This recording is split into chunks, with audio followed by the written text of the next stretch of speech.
अस्सलाम वालेकुम viewers, this is me Fiza Riaz. Program face to face में आपको खुशामदीद कहते हैं। और आपको पता है कि जैसे ट्रम्प चाइना का दौरा मुकम्मल करके आए हैं तो उनकी कोई दिली ख्वाहिश थी जिसमें वो दोबारा से ईरान पर अटैक करना चाहते थे। और वो चाहते हैं और वो कह भी रहे हैं, न्यूयॉर्क टाइम्स की खबर भी है कि दोबारा से ईरान पर अटैक किया जा सकता है। पूरा आर्टिकल जो है वो पब्लिश हुआ है जिसमें ट्रम्प की ख्वाहिशात का इजहार किया गया है। जैसे ही वो चाइना का विजिट चाहे, वो कह रहे हैं कि ये कामयाब दौरा रहा है और जो 200 बोइंग तैयारे हैं वो चाइना की जानिब से भी अब तस्दीक कर दी गई है कि वो वाकई में खरीदे गए हैं। दोनों का एग्रीमेंट भी हो गया है। कितने डॉलर्स में खरीदे गए हैं इस पर बात नहीं है, लेकिन मजीद इसकी तादाद बढ़ सकती है। डोनाल्ड ट्रंप इस हवाले से बहुत ज्यादा पुरुमीद है और इसी से इन्हीं इश्यूज पर हम जो है वो अपने प्रोग्राम का आगाज करेंगे। फिर आगे चल के इंडियन आर्मी चीफ जिस बुखार में मुब्तला है उनकी भी कोशिश करेंगे कि थोड़ी अकल को ठिकाने में लाया जा सके। मैं अपने गेस्ट के इंट्रोडक्शन की तरफ चलती हूँ। मुस्लिम कम्युनिटी के रिप्रेजेंटेशन की बात हो या फिर अमेरिकन पॉलिटिक्स को समझने की बात हो तो फिर साजिद तारिर साहब हमारे साथ मौजूद होते हैं, जो कि हमें बताते हैं कि अमेरिका के अंदर ऑन ग्राउंड सिचुएशन है क्या, लोग क्या सोच रहे हैं, पॉलिटिकल पार्टीज क्या सोच रही हैं। और हमारे साथ हमारे परमानेंट पैनलिस्ट शहजाद हुसैन भट्ट साहब हमारे साथ मौजूद है। आप सबको खुशामदीद कहते हैं। बट सबसे पहले मैं साजिद तारिर साहब आपसे प्रोग्राम का आगाज करना चाहूंगी। ये ट्रम्प का माइंडसेट है क्या? ये रोज सुबह उठता है, सुबह उठने के बाद उसको ऐसा लगता है कि आज जंग करनी है, आज जंग नहीं करनी है, आज मैंने सीज फायर कर देना है, आज मैंने फील्ड मार्शल की तारीफ कर देनी है, आज मैंने जो है वो मतलब सब कुछ सबके साथ शरारतें करनी है। तो ये बेसिकली ये माइंडसेट क्या American media, American Republican party या पब्लिक समझ सकी है कि अब क्यों वो दोबारा ईरान पर अटैक करने का सोच रहे हैं? देखिए, मैं इसको जो आपने सारा सवाल किया इसको इस ट्रिप के तनाजर से देखना चाहूंगा। इस वक्त अमेरिका के अंदर 2 दिन से वॉशिंगटन डीसी में बिल्कुल इस वक्त इसका सारा एनालिसिस हो रहा है कि इस ट्रिप में क्या खोया, क्या पाया, क्या उम्मीदें लेकर गए थे, क्या लेकर वहां से वापस आए। अगर इस वक्त देखा जाए तो इस वक्त चॉइस क्या है, इस वक्त प्रेसिडेंट ट्रंप के पास क्या चॉइस है। इस वक्त हर तरफ से अगर देखा जाए तो सारे रास्ते बंद हो चुके हैं। बल्कि हमारे वजीर दाखिला मोहसिन नकवी साहब आखिरी दौरा इस हवाले से कह रहा हूँ, मुज़ाकरात के हवाले से, डायलॉग के हवाले से मैं इसको आखिरी दौरा कंक्लूड करूंगा। और दूसरा, इस वक्त अगर देखा जाए तो इंटरनेशनल मंजरनामा क्या है।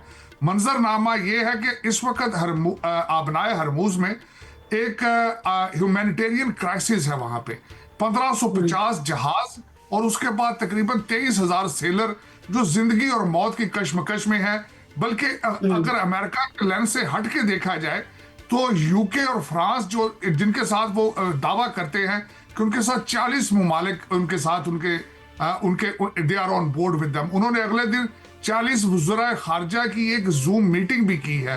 तो और इस वक्त अगर देखा जाए तो ईरान आइसोलेटेड लगता है। ईरान लगता है कि पूरी दुनिया की इंक्लूडिंग अमेरिका बात नहीं मानना चाहता। ईरान इस वक्त चाइना या तो फिर चाइना डबल गेम खेल रहा है। तो मेरे ख्याल में अगर देखा जाए तो इस दौरे के बाद इस दौरे का एक ऑब्जेक्टिव ये था, इस दौरे के 3 टीज थे, तेहरान, ताइवान और ट्रेड। और इसमें अगर देखा जाए तो 2 तो बिल्कुल टी उड़ गए और एक टी की जो आपने बात की 500 तैयारों की बात थी, 200 तैयारे वापस लेकर वहां से आए। 30 यहां से सीईओ गए, वो भी कोई खातर खा चेंज ना ला सके। बल्कि मैं यहाँ पे कोट करना चाहूंगा, मैं कल सारे जरीदों को पढ़ रहा था। फॉरेन पॉलिसी मैगजीन ने कल लिखा बड़ा खूबसूरत, उन्होंने कहा कि China look more confident and happy और वो इस दौरे को डाउन प्ले कर रहा है। राजा साहब, मैं ट्रंप की हमायत में अब आहिस्ता आहिस्ता आता जा रहा हूं। मैं ज़हनी तौर पर खिलाफ था, लेकिन बात यह है इसलिए हमायत में आता जा रहा हूं। भाई ट्रंप अब सुलह करने पर राजी है, आप उसको मौका ही नहीं दे रहे, आप उसको फेस सेविंग ही नहीं दे रहे। वो ट्रंप बेचारा क्या करे? चाइना के पास गया हूँ, भाईजान जरा फोन तो कर दो ईरान नू, उसने भी नहीं किया। भाईजान जरा आप नए हरमज तो खुला दे, वो भी नहीं खुली। हर तरफ से ये आप बोइंग तैयारों की डील जो कर ली है, ये बहुत बड़ी डील है, ठीक है, मानते हैं। एज अ कारोबारी शख्स ट्रंप बहुत बड़ा आदमी होगा, लेकिन मैं तो उसको देखता हूँ एज अ प्रेसिडेंट अमेरिका। और अमेरिका एक बड़ी कमाल बात करते हैं। अमेरिका को जिस तरह ईरान ने कुडे लाइन लगा दिया है, वो तो नवश्ता दीवार, मतलब ये तो आप तारीख में लिखा जाएगा। आपसे ये जानना चाहता हूँ कि अगर अब अमेरिका कोई रिलीफ ना मिले तो वो फिर जंग के अलावा उसके बेचारे के पास क्या ऑप्शन है साजिद भाई? कोई चॉइस नहीं। मैं टोटली आपके साथ व्हाट्सअप एग्री करूंगा, कोई चॉइस नहीं है। सिचुएशन ये है कि मैं कंबल को छोड़ता हूं, कंबल मुझे नहीं छोड़ता। अब मैंने जिस तरह आपको अर्ज किया है कि सिचुएशन रुख बदलता नजर आ रहा है कि ईरान अब लग रहा है कि वो जो है वो बिल्कुल अकेला, आइसोलेटेड, और वो डील नहीं करना चाहता, जंग करना चाहता है। और दूसरा, अगर उनके पॉइंट ऑफ व्यू से देखा जाए तो बट साहब देखें, 45 साल जंग की तैयारियां उन्होंने की। एक कौम को, आपको पता होना चाहिए, ईरान के अंदर हर बंदा 2 साल के लिए आर्मी की ट्रेनिंग करता है। आप देखें, उनके नंबर देखें कि जंग की कितनी तैयारी, तो वो दर हकीकत उनके लिए भी अगर देखा जाए तो इतना आसान नहीं है। लेकिन वक्त का तकाजा यही है कि उनको चाहिए कि अब वो कहते हैं अनफ इज अनफ। एटलीस्ट मैं कहता हूं ह्यूमैनिटेरियन बेसिस के ऊपर उसको खोलें, ट्रेड के हवाले से देखें, अपना और अपने बच्चों का फ्यूचर देखें। अब इस वक्त देखें, जब कहते हैं कि एक बदमस्त हाथी को जब रास्ता ना मिले तो फिर उसे निकलना तो होता है, उसको निकलने से रोक कोई नहीं सकता। और इस वक्त जो सबसे सेंसिटिव बात यह है कि इन्होंने अभी रिसेंटली एटॉमिक, अपनी सबमरीन हिस्ट्री में पहली दफा हुआ है, एटॉमिक सबमरीन का इन्होंने लोकेशन डिस्क्लोज की है कि जबराल्टर से खलीज फारस की तरफ रवाना हो चुकी है। और इस वक्त अगर देखा जाए तो इनका जो प्रोजेक्ट फ्रीडम था, आप देखेंगे कि वो दिन ब दिन अच्छा नजर आना शुरू हो जाएगा। यूरोप साथ होगा। इस वक्त कई ममालिक ज्वाइन कर चुके हैं अमेरिका को। और मैं जिस तरह मैंने शुरू में अर्ज किया है, कल CNN की शाह सुर्खी थी CNN पे कि अब इसके बाद प्रेसिडेंट ट्रंप के पास क्या चॉइस है। कोई चॉइस मौजूद नहीं है सिवाय इसके हमले के, क्योंकि उसकी वजह है ईरान उनको, जिस तरह आपने खुद फरमाया, ईरान उनको फेस सेविंग नहीं दे रहा है। और जो दुनिया की साहब फेस सेविंग तो जाहिर है हमने तो कोशिश की भी थी ना, हमने फेस सेविंग दोनों को देनी थी। पर जो आप बात करें कि CNN की शाह सुर्खी थी, what choice did Trump have? So choice की अगर बात करें तो क्या आपको लगता है कि attack is the only choice जो कि सिर्फ अमेरिका के पास या ट्रम्प के पास है? क्योंकि उसकी पॉपुलैरिटी में कमी हो गई है, कांग्रेस उसके साथ नहीं है, अब उसको आगे मिड टर्म इलेक्शंस में जाना है, तो क्या दोबारा अटैक ऑप्शन में भी है इवन अमेरिका के लिए? देखिए, इसके बारे में जिस तरह मैंने आपको अर्ज किया है कि हिस्ट्री में पहली दफा हुआ है कि इन्होंने अपनी एटॉमिक सबमरीन की लोकेशन डिस्क्लोज की है। तो दर हकीकत चाहे वो प्राइसिंग टैक्टिक था, लेकिन अल्टीमेटली वो ये एक सोच तो मौजूद है कि इस वक्त के सेंटकॉम भी इस वक्त तैयार है। और भी इसमें देखा जाए तो जो प्रोजेक्ट फ्रीडम, और मैंने जिस तरह आपको अर्ज किया है कि अब वो अच्छा नजर आना शुरू हो जाएगा ह्यूमैनिटेरियन बेसिस के ऊपर। 23,000 सेलर्स का वहां फंसे रहना, और उसके बाद दुनिया को एक इन्फ्लेशन का बुखार होना, और दूसरा अमेरिका ने मूव फॉरवर्ड करना है, जिस तरह आपने खुद फरमाया है, मिड टर्म इलेक्शन है, पॉपुलैरिटी है, एक सेनेटर का सिर्फ गुंजाइश मौजूद है। आपने देखा होगा कि पिछले दिनों 3 रिपब्लिकन सेनेटर भी जो है वो हमदर्दियां छोड़ दी उन्होंने, वो भी जंग के खिलाफ। इस वक्त ईरान की सिचुएशन इतनी अनपॉपुलर है अमेरिका के अंदर कि आप सोच नहीं सकते। लोग चाहते हैं जल्द अज जल्द इसका हल निकाला जाए, और प्रेसिडेंट ट्रंप भी खुद इस चीज का कई दफा इजहार कर चुके हैं कि अब we have to move forward. बल्कि उन्होंने तो आगे क्यूबा और कोलंबिया और दूसरे ममालिक की तैयारी कर ली आगे जाने की। लेकिन अब वो जिस तरह कहते हैं कि कंबल मुझे छोड़ नहीं रहा। बिल्कुल, अब जौहर सलीम की तरफ चलते हैं सर। सबसे पहले तो हमें ये बता दें कि अभी जो हम बात कर रहे थे, ये सारी सिचुएशन हमारे सामने है, बट सर अभी जो इंडियन आर्मी चीफ हैं उनके बयानात हैं, और वो पाकिस्तान जैसे एक इंटरनेशनल रिकॉग्नाइज्ड एटॉमिक पावर्ड मुल्क, उसको कह रहा है कि इसका जुग्राफिया से मिटा देंगे, हटा देंगे। ये कब तक अपनी आवाम को ये लोग ऐसे बेवकूफ बनाते रहेंगे?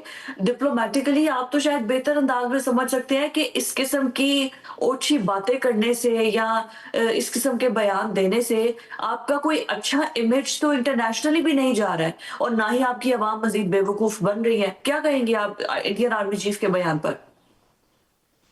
जी बिल्कुल, ये बयान तो सियासी क्या बल्कि सफारती शरंगेजी भी है। और मैं समझता हूँ कि देखिए, ये आर्मी चीफ्स का काम भी नहीं होता। किसी भी मुल्क में आपको जो है ना इस किस्म के बयानात नहीं मिलेंगे, खसूसन जो अपने आप को सबसे बड़ी जमहूरियत दुनिया की कहते हैं। तो और दूसरी चीज ये है कि इस वक्त देखें, एक तरफ बिल्कुल आपने जो है इशारा किया था उस तरफ के, एक तरफ तो कुछ वहां पे साइन जिस किस्म के हैं कि जिस तरह दोबारा वो मुज़ाकरात की तरफ आना चाहते हैं, या कम से कम और कुछ नहीं तो एक पीसफुल कोएग्जिस्टेंस की तरफ आना चाहते हैं। लेकिन वो फिर साथ ही साथ एक इस किस्म के शरंगेज इस बयान आ जाते हैं जो सारे माहौल को प्रगंदा कर देते हैं। तो इससे साफ जाहिर होता है एक बौखलाहट है वहां पे कि मौजूदा जो आर्मी चीफ है वो तो सख्त बयान दे रहे हैं, आपने सुन भी लिया, आप जवाब भी दे रहे हैं। साबिक आर्मी चीफ उनके जो हैं वो कहते हैं कि सुलह सफाई होनी चाहिए। अच्छा, मोहसिन नकवी साहब को कह रहे हैं कि आप आए क्रिकेट खेलें, मेहरबानी करें, हमसे तो हाथ मिलाना नहीं चाहते थे। उनको समझ आ गई है मार्का हक के बाद।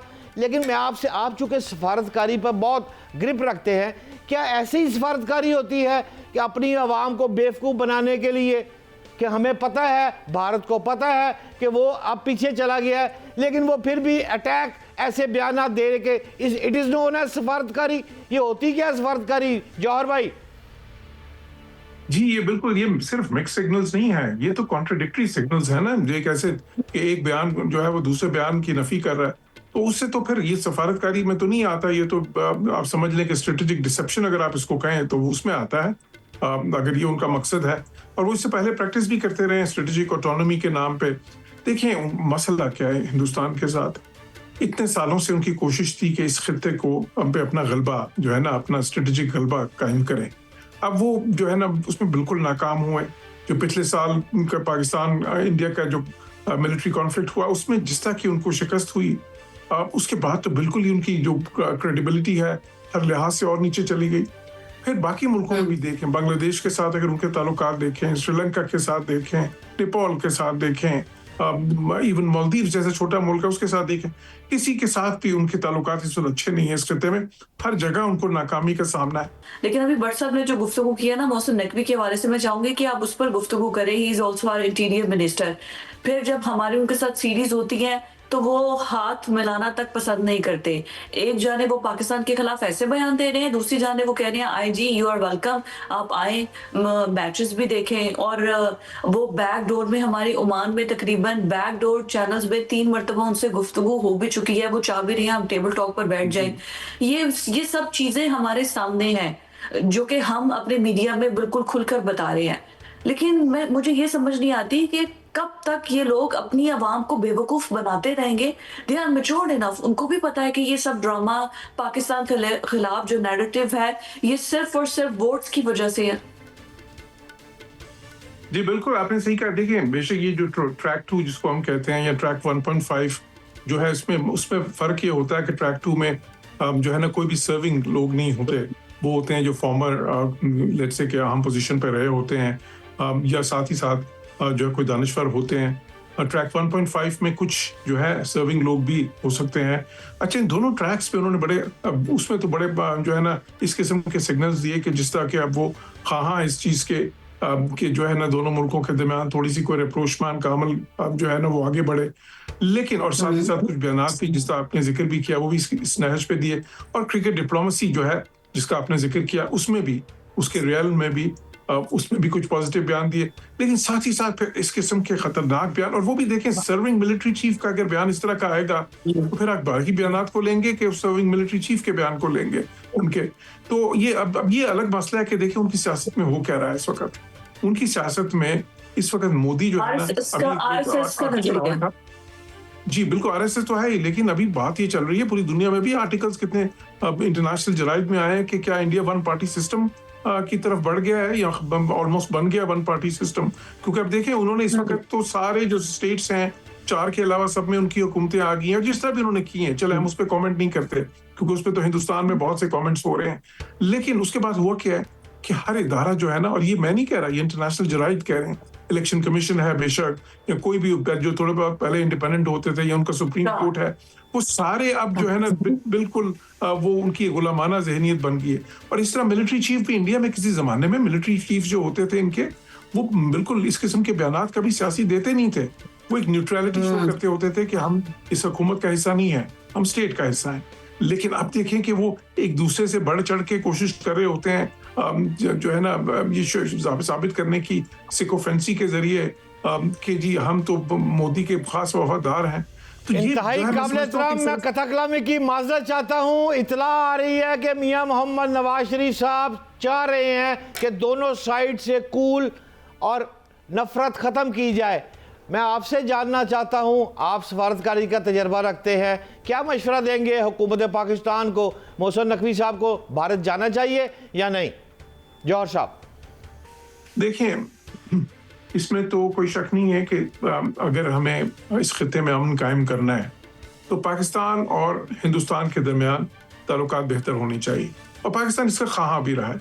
अगर हिंदुस्तान कोई इस किस्म के मैकेनिज्म्स की तरफ जाना चाहेगा कि जिसमें कोई बामकसद मुज़ाकरात हो सकें, जिसमें कोई जो है ना ऐसी बातचीत हो, एक अच्छे माहौल में हो सके, एक मीनिंगफुल, जिसको कहते हैं ना पर्पस ओरिएंटेड, तो फिर तो ठीक है, बिल्कुल, फिर तो हमारी तरफ से भी पॉजिटिव सिग्नल्स हैं। इंतहाई लेकिन शुक्रिया, अगर वो आपने सिर्फ फरमाया कि जाना चाहिए, हम मुतफिक हो गए आपकी बात से, लेकिन साथ साथ जाते जाते फिजा ने ब्रेक पे अभी चले जाना 2 ये मिनट मैंने बाद। कंडीशनल कहा है, बिल्कुल। आपने फरमाया कंडीशनल, इसको एलैबोरेट कर दें, फिर आप अपनी बात करता हूं। जिस तरह मैंने कहा ना कि अगर तो हमें लगे कि वो मकसद मुज़ाकरात चाहते हैं, वो एक पर्पस ओरिएंटेड मुज़ाकरात चाहते हैं और जो है ना मिक्स सिग्नल्स देना बंद करें, तो फिर बिल्कुल होनी चाहिए बातचीत, फिर उसमें कोई हर्ज नहीं। मैं मुतफिक हूँ। ये मोहसिन नकवी साहब का जो दौरा बात हो रही है उनके ऊपर, तो ये गैर एलानिया दौरा जो हुआ है, क्या खुदा ना खास्ता अगर मोहसिन नकवी साहब ईरान से वापस आ गए तो फिर द मस्त कलंदर अमेरिका वाला शुरू होने लगा है? जनाब मोहतरम। देखिए जी, मैं ये समझता हूँ कि अभी भी दोनों साइड जो है ना, अभी भी कोशिश दोनों फरीकैन की तरफ से है कि देखें सीज़फायर भी चल रहा है, साथ साथ ये थोड़े मुज़ाकरात भी चलें, बिलवास्ता सही चल तो रहे हैं, हालांकि उसमें कोई मीनिंगफुल चीज़ जो है इस वक्त कोई प्रोग्रेस नहीं हो रही।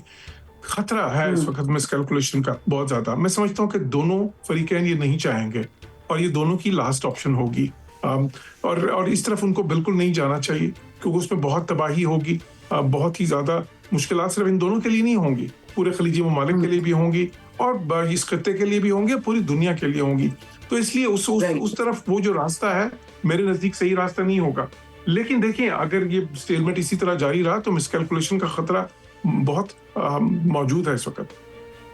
बिल्कुल ठीक हो गया, मिसकैलकुलेशन। आई थिंक अमेरिका ने ये सारी सिचुएशन को मिसकैलकुलेट कर दिया था। उनकी नजर में तो ये वॉर 48 घंटों में खत्म हो गई होनी थी, जो कि अब हफ्तों से महीनों में चली गई है। एक छोटी सी ब्रेक की तरफ हमने जाना है, स्टे विद अस। ब्रेक के बाद आपको खुशामदीद कहते हैं। और लास्ट ईयर 10 जून को बजट पेश हुआ था, अब भी एक्सपेक्टेड है कि जून के फर्स्ट वीक के अंदर जो है वो बजट पेश कर दिया जाएगा। और हमेशा बजट जब पेश किया जाता है ना, तो आप देखते हैं कि एक ही तरह की तकरीर, एक ही तरह की चीजें आपको पार्लियामेंट के अंदर होती नजर आएंगी, एजेंडे की कॉपियां फाड़ दी जाएंगी, शोर शराबा होगा और उसी में बजट को पेश कर दिया जाएगा। लेकिन इस बार बजट में होगा क्या क्या? एक साल जो अचीवमेंट का डिप्लोमेटिकली हमने मना रहे हैं कि हम पाकिस्तान का इमेज बड़ा पॉजिटिव जा रहा है, कि तो क्या डिप्लोमेटिकली इसको कन्वर्जन इकोनॉमिकली में हम कर सके हैं? क्या पाकिस्तान के इकोनॉमिकली हालात बेहतर होंगे? इसी को समझने के लिए दी एक्सपर्ट इकोनॉमिस्ट और माहिर मुईशत जो कि इकोनॉमी को बड़े अच्छे से समझते हैं, डॉक्टर फारूक सलीम साहब हमारे साथ मौजूद हैं। उनको वेलकम कहते हैं। Welcome to the show. अब आप ही हमें समझा दें कि बजट जब पेश होगा तो आवाम के लिए कोई खुशखबरी है इस बजट में? कोई तवक्को रखें, पेट्रोल कम होने की कोई उम्मीद रखें? देखिए, 2010 से लेकर के 2025 तक कोई 16 बजट्स जो हैं वो तो मैंने बड़े करीबी देखे हैं और उनको स्टडी किया है। उसमें तो जानिए कि 2 कॉमन चीज़ें जो हैं उन 16 बजट्स के अंदर, वो पहली चीज़ तो ये है कि मुझे लगता है कि शेख चिल्ली वो बजट लिखता है और अलिफ लैला की कहानियाँ सुनाई जाती हैं।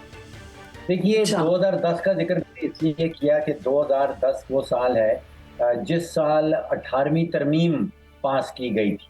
अब 18वीं तरमीम के बाद जो उसमें जो फाइनेंशियल शिकें हैं, उसकी जो माली शिकें हैं, उनके ऊपर अगर अमल दरामद किया जाए तो आप सोचिए कि विफाकी हुकूमत जो है वो बजट नहीं बना सकती। इस साल भी जैसे अगर पहले 16 साल गुजरे हैं, पहले 16 बजट गुजरे हैं, इस साल भी तवक्को ये रखें कि वज़ीर ख़ज़ाना साहब नेशनल असेंबली के फ्लोर पे खड़े होंगे और वो ऐलान करेंगे कि इस साल हुकूमत पाकिस्तान 17,000 अरब की आमदन तवक्को कर रही है या तखमीना लगा रखी है। उसमें से लगभग 8,500 अरब जो है वो 18वीं तरमीम के तहत सूदों को बांट दिया जाएगा और लगभग 8,500 अरब जो है वो सूद की मद में मुख्तस कर दिया जाएगा। तो ये दो एक्सपेंडिचर्स के बाद वफाकी हुकूमत जो है वो 0/0 रह जाती है। तो अब आप और मैं तवक्को करें ऐसी हुकूमत से जिसके पास ये दो अखराजात करने के बाद 65% कोई नहीं बचता, तो फिर अगर तवक्को रखें रिलीफ की तो ये आप समझिए कि बेवकूफ़ी आपकी और मेरी होगी। काबिल एहतराम फरक साहब, आप जो फरमा रहे हैं हमें समझ आ गई है बात के अगले हालात जो मुश्किल हैं, जो IMF की रिपोर्ट आ रही है वो उसमें तो दफा जो दबाव है बजट पर, वो उसका फिगर आ रहा है 860 अरब के इजाफी टैक्स पेट्रोल और डीजल और सब्सिडी बंद करने का फैसला है। यानी कि चारों सूबे जो हैं वो 430 अरब के नए टैक्स लगाएंगे। मैं आपसे ये जानना चाहता हूँ कि मेरे हमसाया मुल्क भारत में तो 3 रुपये बढ़ गए और पेट्रोल 3 रुपये बढ़ गया तो क़यामत आ गई जी, वहाँ लाला लाला पै गई। पाकिस्तान में 56% तक अब तक इजाफा हो चुका है। अब अगर हम गौर करें जो एक्सपेक्टेड है, जो IMF की चीज़ें सामने आ रही हैं, पेट्रोलियम लीवी की मद में 1727 यानी 1727 अरब रुपए वसूल किए जाएंगे, जो मौजूदा माली साल से 260 अरब रुपए ज़्यादा है। तो फिर तो बात समझ में आ गई कि शहबाज शरीफ हुकूमत जो है वो अगले 500 रुपये पेट्रोल करने जा रही है। एम आई राइट और रॉन्ग सर? देखिए, जिसका जिक्र आप कर रहे हैं, जिस तरफ आप इशारा कर रहे हैं पेट्रोलियम लेवी की तरफ, बिल्कुल वैलिड इशू है। अगर पेट्रोलियम लेवी को मुकम्मल तौर पे पेट्रोल की कीमत के अंदर जो है वो उसका हिस्सा बना दिया जाता है तो आप समझिए कि महंगाई को एक परमानेंट स्ट्रक्चर मिल जाएगा। देखिए, ये सिर्फ पेट्रोल की जिक्र नहीं है, पेट्रोल की कीमत जो है वो इवेंचुअली आपके किचन के बजट के ऊपर आके शो करती है और ये ऑलरेडी नज़र आने लगा है। अगर आप हुकूमती इदाद-ओ-शुमार सामने रखें तो वो ये बताते हैं कि पिछले साल भर में जो ईयर ओवर ईयर इजाफा हुआ है, आटे में तकरीबन 30%, प्याज में तकरीबन 42% और अभी पिछले 3 महीने में जो पेट्रोल की कीमत बढ़ी है वो तकरीबन 61.5% उसमें इजाफा आया है। तो ये पेट्रोल सिर्फ नहीं है, ये आपके किचन के हर आइटम के ऊपर जो है इसका असर होगा। और आप सोचिए कि जंग से पहले जो बिजली के बिल की मुश्किलात थी और बिजली का बिल पे करने के बाद जो है वो तकरीबन 70 से 80% पाकिस्तानी जो ख़ानदान हैं उनके पास बच्चों की फीस का मसला पैदा हो जाता। तो अब ये जंग के बाद की सूरत हाल है कि बिजली के बिल तो मज़ीद बढ़ेंगे और पेट्रोल का बिल जो है उसको देने के बाद फिर आपको किचन का बजट जो है वो मज़ीद कट करना पड़ेगा। अब आप सोचिए। अच्छा सर, ये बता दें कि यूजुअली होता ये है हमेशा हुकूमत ना IMF पे सब कुछ डाल के और खुद बड़ी जिम्मा हो जाती है कि हम क्या करें, IMF ने हम पर कड़ी शराइत लगा दी, अगर हम उनकी बातें ना मानते तो शायद जो है वो हमें नई किस्त ना मिलती। तो अभी भी ये IMF का डिजाइन किया हुआ सारा बजट है जो अभी हमारे सामने आएगा, जिसमें इलेक्ट्रिसिटी के प्राइसेस रिवाइज हो जाएंगे, गैस प्राइसेस रिवाइज हो जाएंगे, ये सब IMF की रिकमेंडेशंस भी है, गवर्नमेंट का इसमें कोई अमल दखल नहीं है। देखिए, ये तो हर हुकूमत ने IMF का हम बहाना इस्तेमाल किया है और इस दफ़ा बहाने एक नहीं 2 मिल गए। अब हम जंग के ऊपर भी डाल सकते हैं, हमारी हुकूमत कह सकती है कि जी जंग की वजह से ये सब कुछ हो रहा है और ये हमारे कंट्रोल से बाहर है। अब आप सोचिए कि अभी कहा गया कि 3 रुपए इजाफा हुआ है भारत के अंदर पेट्रोल की कीमत के अंदर। इसी तरह बांग्लादेश में कोई 16% इजाफा है, चीन के अंदर कोई 11% इजाफा है, पाकिस्तान में जो है वो 60% से ज़ायद इजाफा जो है वो पेट्रोल की कीमतों में कर दिया गया है। कहाँ ये जा रहा है कि पेट्रोल की लेवी बढ़ाई जा रही है क्योंकि FBR वाले जो हैं वो टैक्स इकट्ठा नहीं कर पा रहे। मुझसे सिर्फ पाकिस्तानी परचम वाले जहाज गुजर रहे हैं तो हमें 60% महंगा मिल रहा है। जी मैं यही कहना चाह रहा हूँ कि भारत भी वहीं से पेट्रोल खरीदता है जहाँ से पाकिस्तान खरीदता है। चीन का तेल भी वहीं से आता है, आलमी मंडी से आता है। पाकिस्तान का तेल भी आलमी मंडी से आता है। अब ये बात वाज़ेह है कि जब आलमी मंडी में कीमत बढ़ जाती है तो किसी न किसी के ऊपर बोझ तो डालना होता है। अब ये आपके मुल्क की अंदरूनी पॉलिसी है। जैसे भारत ने ये फैसला किया कि इसका बोझ जो है वो रिफाइनरीज के ऊपर डाला जाएगा, वो अवाम के ऊपर नहीं डाला जाएगा, तो वहाँ पे सिर्फ 3 रुपए जो है फी लीटर इजाफा किया गया। बांग्लादेश में ये फैसला किया गया कि इसका तकरीबन 80 से 85% जो बोझ है वो बांग्लादेश पेट्रोलियम के ऊपर डाला जाएगा, जो उनकी एक स्टेट ओन कंपनी है।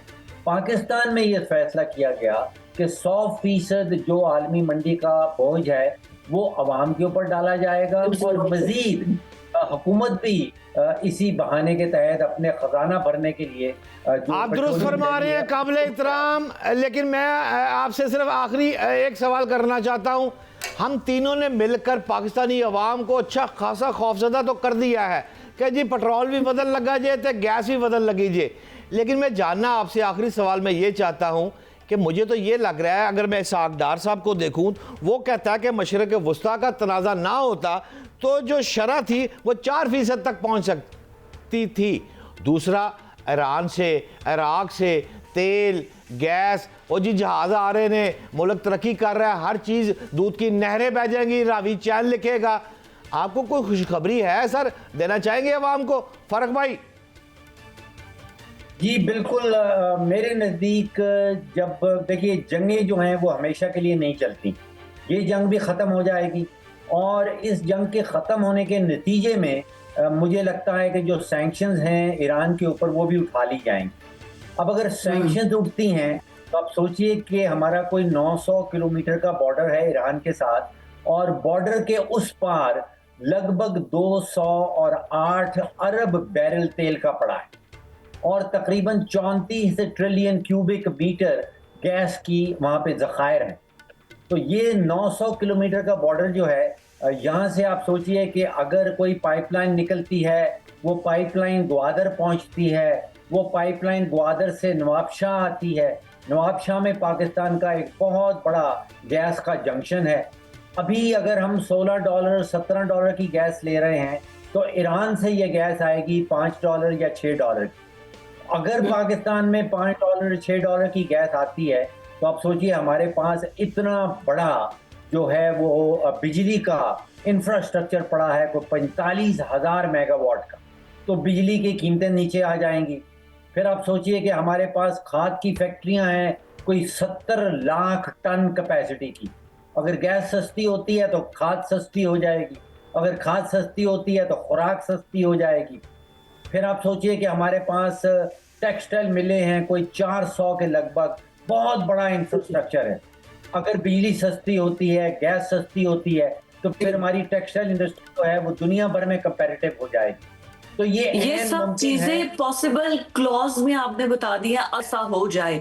आपके और मेरे चाहने से आई रियली विश कि ऐसा हो जाए, लेकिन जिस हिसाब से फ्यूल प्राइसेस इंक्रीज कर रही हैं और आगे मैं बजट रिकमेंडेशंस में देख रही थी कि रीस्ट्रक्चर होने जा रही है इलेक्ट्रिसिटी प्राइस भी और इंक्लूडिंग गैस प्राइसेस भी, तो फिर उसके बाद तो एक महंगाई की लेयर जो आएगी ना, तो इसमें पाकिस्तानी अवाम का तो अल्लाह ही हाफिज है। बट बहुत शुक्रिया सर आपके वक्त के लिए, एंड आई रियली विश के जिस महंगाई की चक्की में पिस रहे हैं तो हुकूमत थोड़ा सा इस चीज का ख्याल करे और कुछ अपने भी जो अखराजात है उसमें कमी लेकर आए। छोटे से ब्रेक की तरफ हमें जाना है, स्टे विद अस।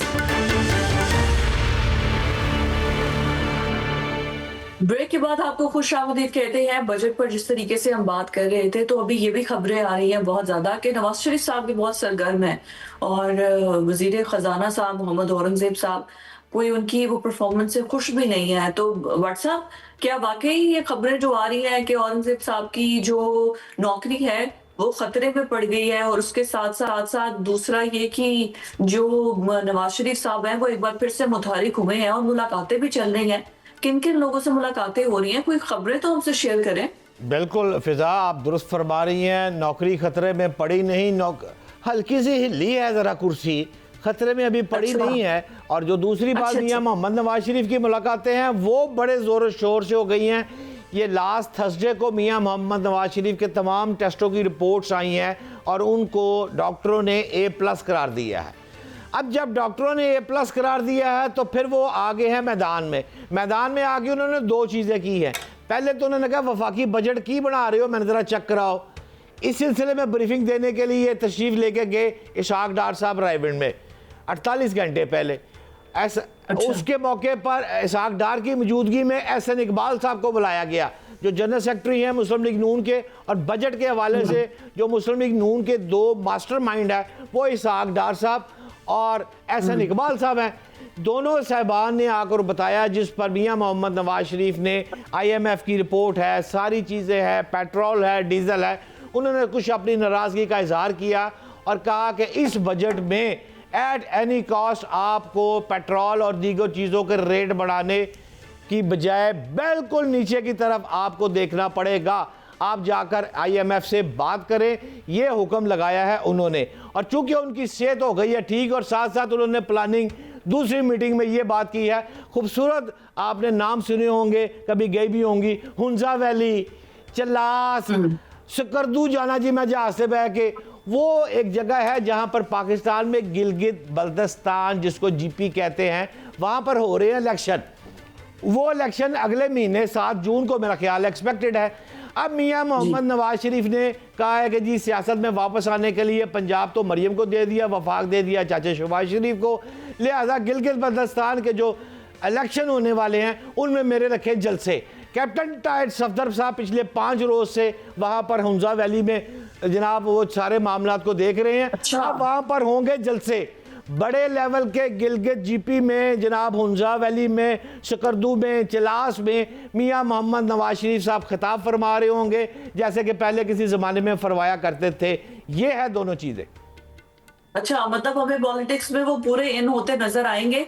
ये खाली हाँ। नाराजगी तक की बात रहनी है। मरियम नवाज भी तो गई हुई है बाकू, और वो भी पूरा मतलब वुज़रा को साथ लेके और बाकी बड़ा पूरे मतलब शान और शौकत से वो गई है वहां पर। ये अजरबैजान के दौरे में क्या खुशखबरियां हैं, क्योंकि यहाँ पे तो ट्रम्प चाइना चले गए, इतने लोगों को, इतने IT के एक्सपर्ट्स लोगों को, इतने बिजनेसमैन को वो कोई डील हासिल नहीं कर सके। तो मरियम नवाज जो ये 15-16 लोगों को साथ लेकर गई है, व्हाट इज द पर्पस? नहीं, थोड़े से ज्यादा कर दिया आपने। 15-16 नहीं, जरा घट कर लो, 11-12 तक कर लो, 15-16 ज्यादा हो जाएंगे। ये जो अजरबैजान है ना, ये मियां मोहम्मद नवाज शरीफ के यूं है, तल्लुकात असल में यूं है। और ये जो वहाँ पर काबिल एहतराम चीफ मिनिस्टर साहिबा गई हैं, बाकू अजरबैजान का जो शहर है, वहाँ पर जो ये गई हैं, ये खुद नहीं गई, ये दावत आई थी, ये वहाँ पर अर्बन कॉन्फ्रेंस हो रही है, वो दावत आई थी मियां मोहम्मद शहबाज शरीफ साहब को। मियां मोहम्मद शहबाज शरीफ को जो दावत आई थी, उस दावत पर उन्होंने कहा जी मैं तो मसरूफ़ हूँ, लिहाजा ऑन बिहाफ ऑफ पाकिस्तान की नुमाइंदगी मरियम नवाज साहब भाई मुस्तकबिल दी को मन्ने या ना मन्ने, prime minister of Pakistan. Bill आखिर जब भी शहबाज शरीफ साहब ज़रा थोड़ा सा पीछे हटे या उन्होंने अपनी सेहत या किसी और मामलात को देखा, तो बनना तो फिर मरियम नवाज ने प्राइम मिनिस्टर ऑफ पाकिस्तान है ही, लिहाजा उनके वक्त पर, उनके बिहाफ पर वो खुद मोहतरमा अजरबैजान चली गई बाकू के शहर में। वहाँ पर जो कॉन्फ्रेंस है वो है शहरों की तरक्की के हवाले से, चाइना से, बैंकॉक से, बहुत सारी ममालिक से वहाँ पर अफराद आ रहे हैं। लेकिन जो आपकी बात 16 अफराद की थी ना, वो वाकई वैसे थोड़ी सी बात सच्ची है, मुझे भी समझ नहीं। आप 16 तक मेरी बात सुने, 11-12 अफराद भी कम नहीं है दौरे के लिए। 11-12 अफराद भी बहुत ज्यादा होते हैं, जिसको इन्विटेशन आया होता है वो जाता है, उसके 1-2 मेंबर और जाते हैं। आपको अगर नॉर्मल लगता है 11-12 अफराद भी, तो मैं क्या कह सकती हूँ। बट जो अभी खबरें आ रही हैं 28वीं तरमीम के हवाले से, भट्ट साहब आपके पास उस हवाले से खबरें क्या है? कोई तरमीम वाकई पाकिस्तान के कॉन्स्टिट्यूशन में कुछ होने जा रही है, कोई तब्दीलियां होने जा रही हैं, कुछ इस किस्म की खबरें हैं? वो कहना टॉक ऑफ द टाउन, सब तो बड़ी गल आजकल 28वीं तरमीम ही है। लेकिन वो दो फिक्रे सिर्फ मैं कह दूं, पिछली बात के जो आपने कहा था उसको आवाम को ज़रा क्लियर कर दूं। असल में एक बंदा है फैसल खोकर स्पोर्ट्स, एक बिलाल यासीन हाउसिंग 2, आशिक रमानी एग्रीकल्चर मिनिस्टर 3, उज़मा बुखारी साहिबा 4, मरियम औरंगजेब साहिबा 5, 3 ते कोई अपने स्टाफ भी तो होंगे ना, फिर चीफ सेक्रेटरी भी विच पा लिया, अली डार साहब भी पा लेते हैं। ये सब अफराद अलग अलग गए हैं। बात सिर्फ ये है कि उस पंजाब की तरक्की है या किसी मुल्क की तरक्की है, मुझे नहीं समझ आई कि ये इतने अफराद को साथ वाकई ले जाने की ज़रूरत बिलाल यासीन को या फैसल खोकर स्पोर्ट्स उत्थे जाके केड़ा ग्राउंड की चीज़ लेके आएगा, ये मुझे नहीं समझ आई। लेकिन बहरहाल स्पोर्ट्स मिनिस्टर का क्या काम है? चीफ सेक्रेटरी को, जब पीएम यहाँ पे सीएम नहीं है तो उसका काम है सब चीजों को लूप लाइन में ब्यूरोक्रेसी को लेकर आए, वो भी वहां नहीं, वो चले गए आपकी बात ठीक है। मरियम औरंगजेब साहिबा ने उनके कान में डाल दी है कि पाकिस्तान का सब तो जड़ा टैलेंटेड अफसर है ना, ओरा नाम है चीफ सेक्रेटरी। चीफ सेक्रेटरी नाम नहीं होएगा तो काम खराब हो जाएगा, लिहाजा अच्छा। उन्होंने जाना जरूर है। अच्छा, आप जो बात कर रही थी 28वीं तरमीम की, 28वीं तरमीम बड़े जोरों शोर से आ रही थी, आंधी और तूफान की तरह फिजा आ रही थी। अब नहीं, अब जो मामला चले हैं तो 28वीं तरमीम पीछे रह गई है। अब नाए हरमस बंद है, मोहसिन नकवी ईरान बैठा हुआ है, मामला संभल नहीं रहे। लिहाजा इन हालात में पंडोरा बॉक्स खोलना मुश्किल से मुश्किल होता जा रहा है। लिहाजा हुकूमत ने, तमाम बड़े हल्कों ने फैसला किया है कि ये जो बजट है जो एक्सपेक्टेड है, मेरा ख्याल है फर्स्ट वीक ऑफ जून में आ जाएगा, पहली 8 को आ जाएगा कमिंग मंथ में। ये वजीर खजाना यही पेश करेंगे। जब ये सख्त किस्म का जो मुझे एक्सपेक्टेड है कि ज़रा सख्त आ रहा है बजट, गो के मियाँ मोहम्मद नवाज शरीफ ने कह दिया, लेकिन मुझे फिर भी लग रहा है कि आंधी तो तूफान आना ही आना है। जब ये बजट पेश कर देंगे फिर नेगोशिएशन 28वीं तरमीम की होगी। जब तरमीम आने पे बात होगी तो फिर तब्दीलियाँ, चेंजिंग, सारी बातें होंगी। बजट गुजर चुका होगा, और जब गुजर चुका होगा तो 2 लाइनें बड़ी अहम है। पहली लाइन है इसहाक डार वजीर खजाना औरंगजेब की कुर्सी पर किसी वक्त बैठ भी सकते हैं, और अगर उनकी कुर्सी खाली हुई, 28वीं तरमीम हुई, गिव एंड टेक हुआ, तो बिलावल साहब, डिप्टी प्राइम मिनिस्टर इसहाक डार साहब और वजीर खारजा इसहाक ठाक साहब, और यार सारिया बंदा सीटा भी तो खाली होनी है, किसने बैठना उसके ऊपर? अगर बिलावल साहब बैठ गए तो क्या बुराई है? बिल्कुल ठीक है, नहीं बुराई क्यों है? जाहिर है कहीं ना कहीं तो फिर गिव एंड टेक और एडजस्टमेंट होगी ना, इत्तेहादी तो है ना। बट साहब बड़ी आपने गर्मा गर्म सारी खबरें आई थिंक शेयर कर दी है। मेरे पास और मजीद कोई आपसे पूछने के लिए खबर, आपने हर चीज खोल खोल के ऐसी बता दी है। वैसे आई वाज नॉट एक्सपेक्टिंग कि आप इतना आके हमें जो है वो सब खबरें बता देंगे, पर लेट्स सी आगे फ्यूचर में होता क्या है। मुझे और शहजाद बट को इजाजत दीजिए, अल्लाह हाफिज।